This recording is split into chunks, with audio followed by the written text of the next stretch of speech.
자, 이제 사실은 이런 문제가 이제 요즘 추세인데, 저기 그 비문학 지문에다가 문학 지문을 융합이라고 한대요. 뭐 융합인 것까지는 잘 모르겠지만, 합쳐서 통합 문제로 나오는 게 요즘 추세입니다. 어렵지 않아요. 어렵지 않고, 다만 텍스트가 좀 기니까 이제 푸는 방식에 대해서 이야기를 좀 해보자면, 어찌됐거나 이제 비문학 지문이 하나 나오면, 이 비문학 지문은 그 다른 나머지 두 작품과 당연히 연관성 있는 내용을 이야기할 수밖에 없어요. 그러면 그러니까 비문학 지문에서 이야기하고 있는 관점과 그리고 이제 그 저기 판단 방법, 그러니까 문학을 이제 분석하는 방법, 문학을 해석하는 방법적인 측면, 그러니까 방법적인 측면과 관점적인 측면에서 비문학 독서의 그 견해를 파악하고 나머지는 그냥 문학 내용 파악하듯이 똑같이 파악하면 되거든요. 보세요. 그럼 일단 봅시다. 여러분 풀어봤죠? 답 먼저 한번 맞춰볼까? 제일 궁금하지, 답이. 문제가 좀 많은데, 일단 10번. 10번 문제의 정답은 몇 번일까요? 10번 문제의 정답은 몇 번? 그렇지. 짝수. 정답은 4번입니다. 자, 그 다음에, 일단 답 먼저 다 맞춰보고 이야기해보자. 여기서는 지금 힌트를 얻을 수 있는 문제가 없네요. 없어요. 그쵸? 자, 그 다음에 11번. 가를 바탕으로 나에 대해 학습 활동을 수행한 내용으로 적절하지 않은 거. 풀어봤나요? 정답 몇 번이죠? 짝수인데 이것도. 정답은 4번입니다. 자, 그 다음에 12번. 12번의 정답은요. 가를 바탕으로 나를 설명을 적절하지 않은 거. 정답 몇 번? 이거 홀수야, 홀수. 정답은 5번입니다. 5번이고요. 자, 그 다음에 13번. 문제 정답은 홀수입니다. 홀수. 정답은 3번입니다. 자, 그 다음에 저기 14번. 이게 복합 지문에다가 저기 지문이 가나다니까 내용이 많죠, 문제가. 그치? 14번의 정답은 홀수. 그렇지, 몇 번? 3번입니다. 자, 마지막 문제인가? 그죠? 15번. 15번 문제의 정답은 홀수야, 홀수. 정답은 5번입니다. 자, 17년도 수능이었는데, 그렇게 어렵지 않지, 얘들아. 그렇죠? 막 진짜 엄청, 물론 뭐, 난이도가, 그치? 고1 모의고사보다는 난이도가 좀 있지만, 막 생각했던 것만큼 엄청 어렵진 않아요. 여러분들 그래서 일단, 그 내공을 많이 쌓아가지고, 그치? 일단은 1등급을 목표로 달려가야 됩니다. 그러려면, 당연히 쉬운 문제들은 다 맞고, 조금 까다로운 문제들 같은 경우에 이제 잘 골라내고, 소거법으로. 그렇게 문제를 좀 풀어야겠죠. 자, 일단 여러분들 문제를 좀, 그러니까 내가 쌤 같이 읽어보니까 여러분한테 좀 얘기할 거리가 좀 있어서 먼저 얘기하고 문제에 대한 또 이야기를 해봅시다. 일단 본문 가 내용을 좀 볼게요. 가 내용 포인트를 잡아야 돼요. 포인트를. 자, 보세요. 자, 이렇게 얘기합니다. 전쟁을 다룬 소설 중에는 실제 했던 전쟁을 제재로 한 작품들이 있다. 그쵸? 전쟁 소설이죠. 이런 작품들은 허구를 매개로 실제 했던 전쟁을 새롭게 조명하고 있더라. 가령, 근데 뭐니 이거? 예를 들어, 자, 박시전의 후반부는 패전했던 병자호란 그대로 받아들이고 싶지 않았던 조선들의 사람 욕망에 따라 이거 저희 교과서에서 했던 거네. 허구적 인물 박씨가 패전의 고통을 안겼던 실존 인물, 자, 용골대 이런 거 그냥 내용파만 하고 물리치는 장면을 중심으로 허구화되었다. 이렇게 얘기하고요. 자, 외적에 휘둘린 무능한 관군 탓에 병자호란 당시 여성은 전쟁의 가장 큰 피해자였고, 그렇죠?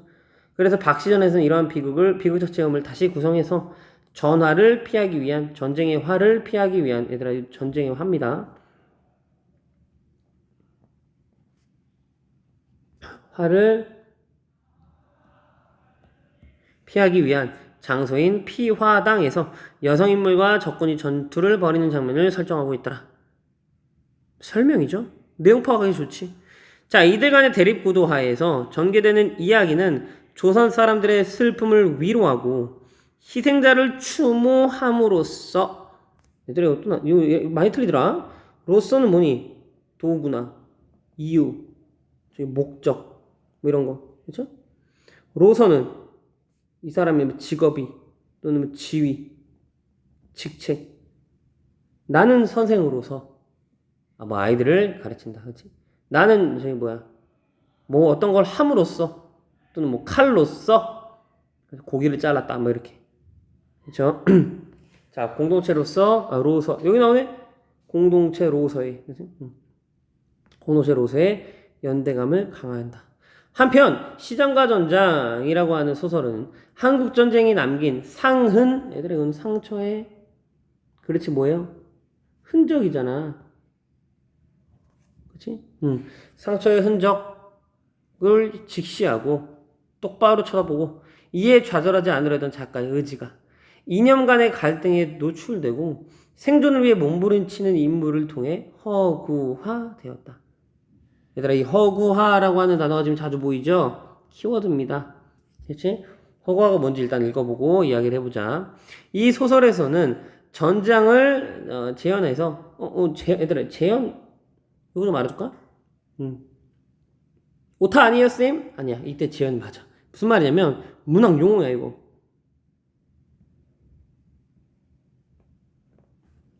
무슨 뜻이냐면요 조금 어려운 단어야. 작품의 세계를 그치? 세계를 정확히 반영하는 것. 그러니까 어떤 문화작품이 있으면 이 문화작품에 지금 현재 이 현실 세계 있죠. 현실 세계를 아주 정확하게 보여주는 것 또는 과거의 어떤 세계를 정확하게 보여주는 것, 반영해서 보여주는 것. 이게 재현입니다. 문화 용어고요. 이게 비교해볼까? 재연이라는 단어도 있죠. 재연은 얘들아 연자가 다시 헷갈리면 안 돼. 상연 네 뜻이야. 그러니까 재연은 왜 우리 저기 옛날에 좀 뭐더라? 막 저기 외국인들 나와서 상황 재현하는 거? 상황을 다시 보여주는 거야. 그렇지? 물론 이때는 재현이라고도 말 쓸 수 있지만 이때는 문학 작품이 아니니까 영상이니까. 그렇지? 문학 작품에서의 사실 세계, 현실 세계, 과거 세계 뭐 상관없어. 그 어떤 세계를 정확하게 반영해서 그걸 그대로 보여주는 게 재현입니다. 그러니까 전장을 재현하여 전쟁의 폭력에 노출된 개인의 연약함이 강조되고 무고한 희생을 목도라는 말도 나오네. 목도도 알아둘까요? 목자가 무슨 목자일까? 눈목자입니다. 그렇지. 눈 앞에 놓임. 눈 앞에 놓임. 또는 하나 더 있어. 눈으로 직접 봄. 자, 목도한 인물의 내면이 드러남으로써 개인의 존엄이 탄생된다. 드러남으로써 오히려 개인의 존엄에 대해서 뭐 할 수 있다? 생각해 볼 수 있다. 우리는 이러한 작품들을 통해 전쟁의 성격을 생각해 볼 수 있고요. 두 작품에서는 외적의 침략이나 이념 갈등과 같은 공동체 사이에서의 갈등도 나타나고 공통점이죠. 그런데 전쟁이 폭력적인 것은 이 과정에서 사람들이 죽기 때문만이 아니라 폭력적인 이유가 죽기 때문, 그러니까 죽는 것도 맞고, 그치? 때문만은 아니라니까. 전쟁의 명분은 폭력을 정당화하기에 적의 죽음이 불가피한, 무조건 죽어야 돼, 적은. 그치? 우리 편의 죽음은 불의한 것, 의롭지 않아. 희생으로 간주되는 것. 폭력을 정당화하고 죽음은 당연한 것. 우리 편의 죽음은 아까운 것. 희생으로 간주되는 것 또한 뭐다라는 얘기. 폭력성이다, 이런 얘기죠. 여기도 2번. 자, 그래서 전쟁은 냉혹하게도 아군이나 적군 모두가 민간인의 죽음조차 외면하고 자신의 명분에 따라 이를 이용하게 한다는 점에서 폭력성을 띠더라. 폭력적인 거, 그렇죠? 자, 두 작품에서 사람들이 죽는 장소가 군사들이 대치하는 전선만이 아니라 일상적인 곳에서도 죽더라. 그래서 전쟁터란 전장과 후방, 가해자와 피해자가 구분되지 않은 혼돈의 현장이더라. 이런 얘기긴 하네요. 이 혼돈 속에서 사람들은 고통받으면서도 생의 의지를 추구한다는 점에서 무슨 말이냐면 고통을 받는데 그걸로 땡 이게 아니라 이 고통 받으면서도 어찌됐건 살아남아야 돼. 생의 의지를 추구한다라는 것에서 전쟁의 비극성을 더욱더 강조된다 이런 얘기죠. 자, 이처럼 정리해 주네요. 결국 뭐 즉 이런 거 그렇지? 정리 담화 표지. 옛날에 한번 설명했네요. 담화 표지. 허구화를 통해 우리는 전쟁에 대한 인식을 새롭게 할 수 있다. 라고 이야기합니다. 그럼 사실은 뭐예요? 이 작품의 주제와 작품의 창작 목적 그리고 작품에서 드러나는 전쟁의 폭력성과 비극성. 그렇지? 전쟁의 허구화라고 하는 것의 효과. 허구화. 그러니까 전쟁을 다시금 허구적 요소로 보여주는 것. 소설로, 문학작품으로 보여주는 것 자체가 허구화니까. 그렇죠? 그래서 작품의 허구화의 목적, 효과까지 이야기한 내용이었습니다. 됐죠? 자, 그러면 대충 다 나왔어요, 사실은. 이거 박시전이죠? 그렇죠? 박시전에서도 좀 어려운 말들이 있나? 이건 뭐 내용 파악만 하면 되니까 넘어가고 두 번째 게 중요해. 이거는 선생님이 저기 교과서 수업할 때도 얘기했으니까 이거 맞니 얘들아? 이게 무슨 말? 요건 좀 읽어보세요. 이건 처음 내용이니까. 자, 필은 안 갔다고 야단맞지 않을까요? 라고 일부분부터 시작하는 부분인데 보세요. 윤씨가 걱정스럽게 묻는다. 윤씨가 일단 표시해야지. 등장인물이잖아. 자, 김시댁 아주머니의 얼굴도 김시댁 아주머니도 나왔어요.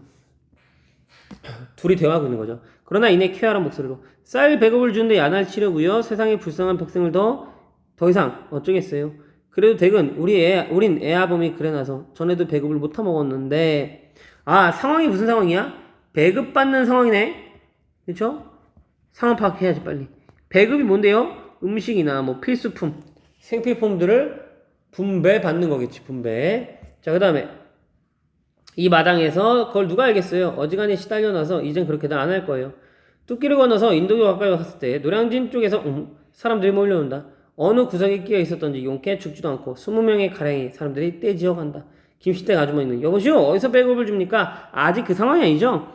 배급에 관련된 이야기를 하고 배급을 받고 싶어 하는 거죠.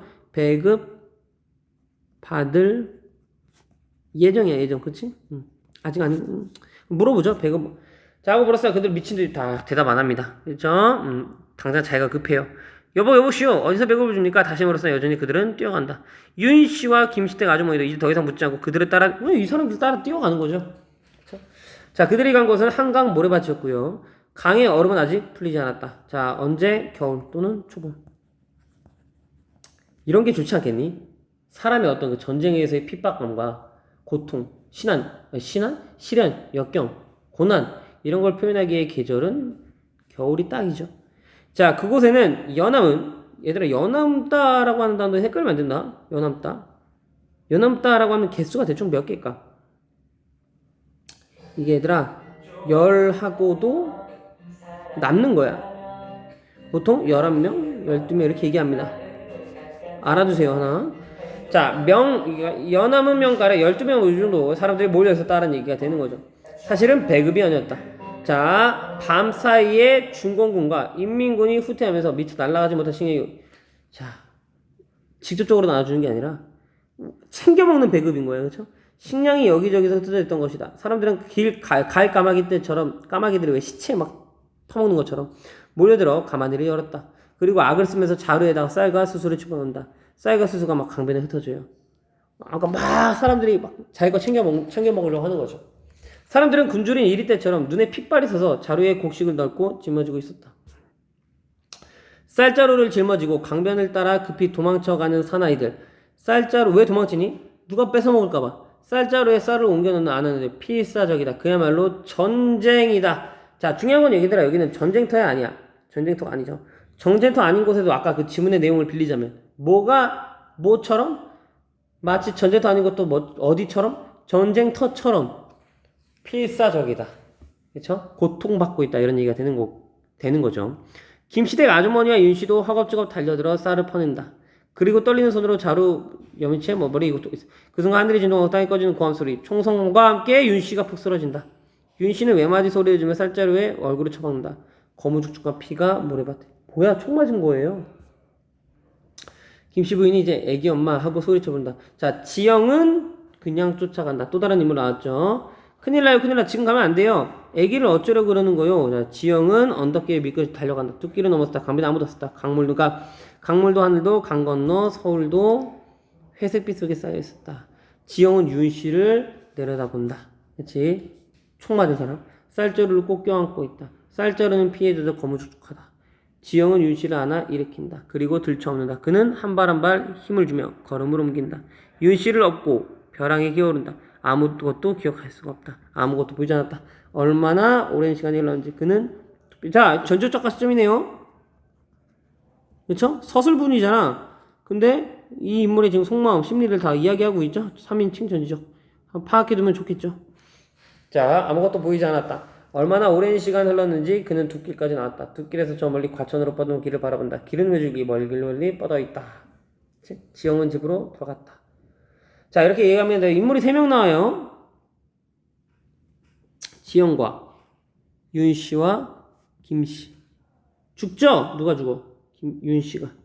자, 지영이 가서 그 전쟁 갔던, 물론 진짜 전쟁터는 아니지만 전쟁 갔던 곳에 가서 어떻게 윤씨를 업어 옵니다. 김씨는 뭐야? 윤씨를 말리죠. 쌀을 갖고 온 상태에서. 그치? 그나마 3명 중에 제일 인간적인 요소를 갖고 있는 건, 그치? 지영이에요. 그럼 이 사람들은 그럼 인간적인 면모가 아예 없냐? 그런 건 아니지만 뭐 때문에? 전쟁의 비극성. 내가 살아야 되니까 아까 질문에 나왔죠. 전쟁의 비극성 때문에 지금 뭐야? 이 사람들이 이렇게 행동을 하고 있는 거죠. 그래서 사실은 제목이 보세요. 시장과 전장이죠. 시장은 전장이 아닌 이 시장도 지금 뭐가 나타나고 있냐면 생명 파괴가 나타나고 있어요. 그렇지? 전장은요, 오히려 뭐야? 생존하려고 노력을 펼치는 상황이야.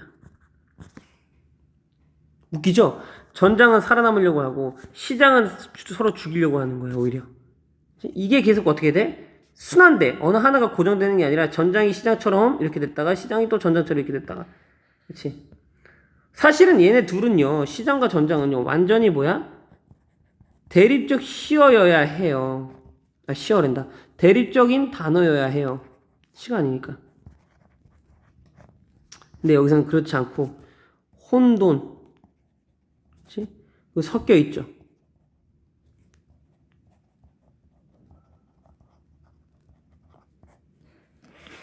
그럼 주제는 뭐니? 전쟁 속에서 인간성이 어떻게 되는 거야? 타락합니다.